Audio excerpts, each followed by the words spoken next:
Vous êtes éleveur de vaches laitières et vous avez envie de savoir comment choisir le maïs fourrage le plus adapté à leur ration. Non seulement pour avoir le plaisir de les voir faire de magnifiques bouses comme celle-ci, expression directe de leur bonne santé, n'est-ce pas? Mais aussi, bien sûr, pour avoir une production de lait de qualité en quantité. On va tout vous dévoiler, suivez-moi!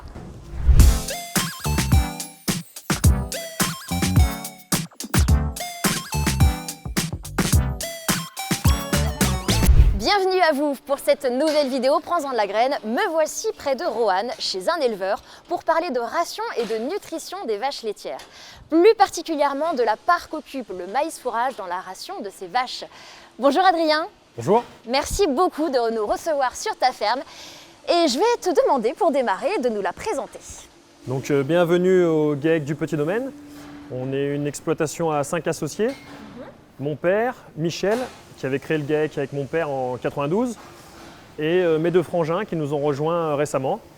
Donc on bosse tous les 5, on exploite 300 hectares et on traite en traite robotisée 180 vaches en moyenne à l'année.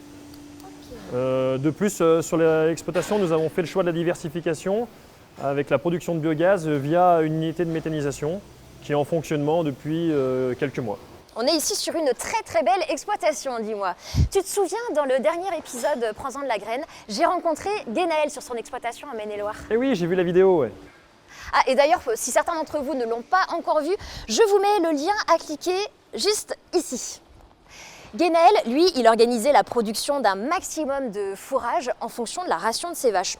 J'imagine qu'avec tes associés, vous fonctionnez à peu près de la même façon sur les 300 hectares? Oui, tout à fait. Donc le maïs, c'est vraiment le plat principal de la ration de nos vaches.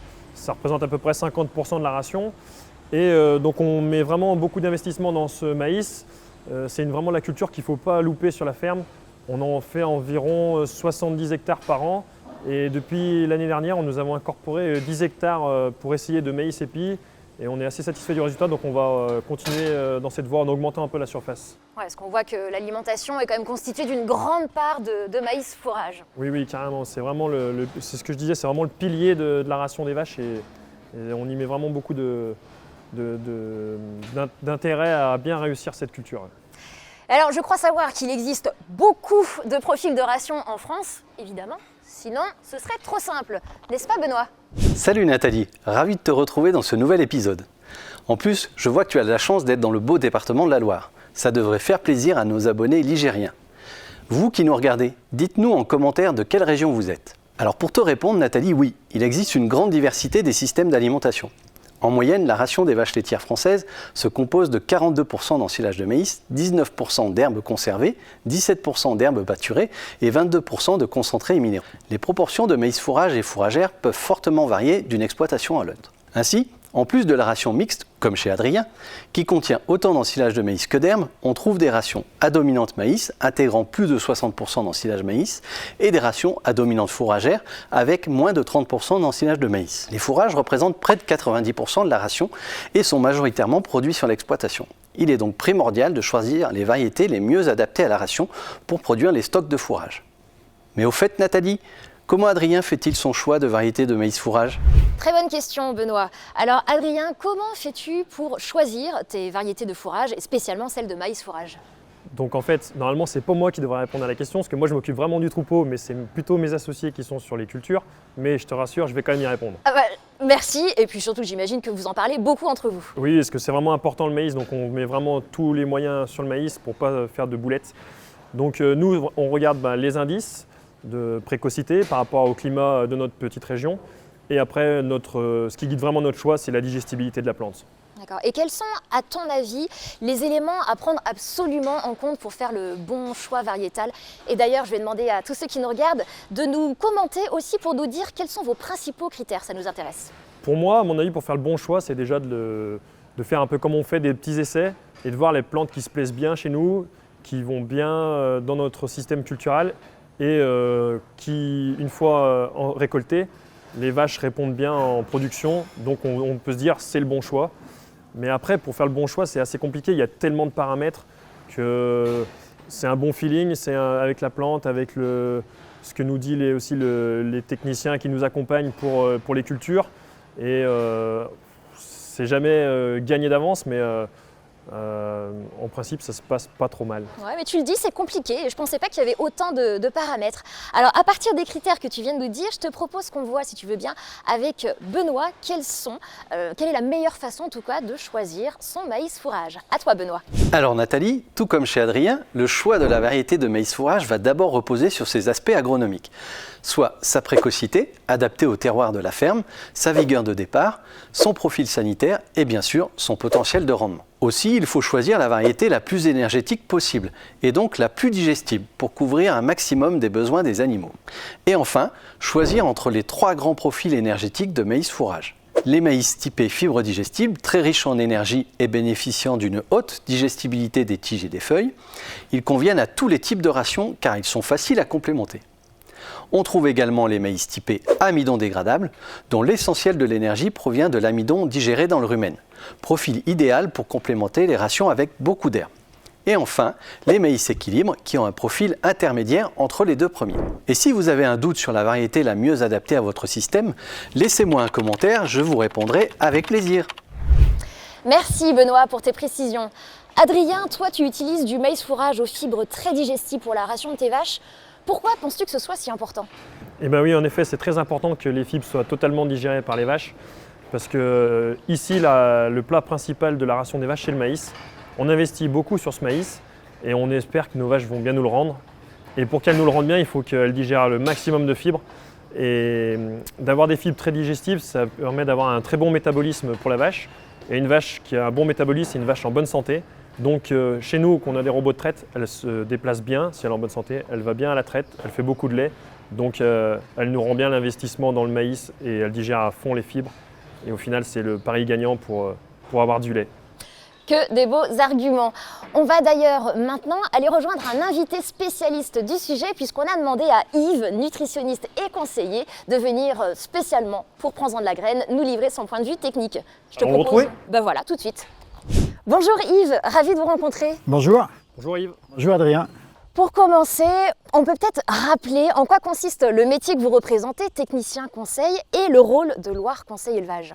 Loire Conseil Élevage est présent sur le département de la Loire, comme son nom l'indique.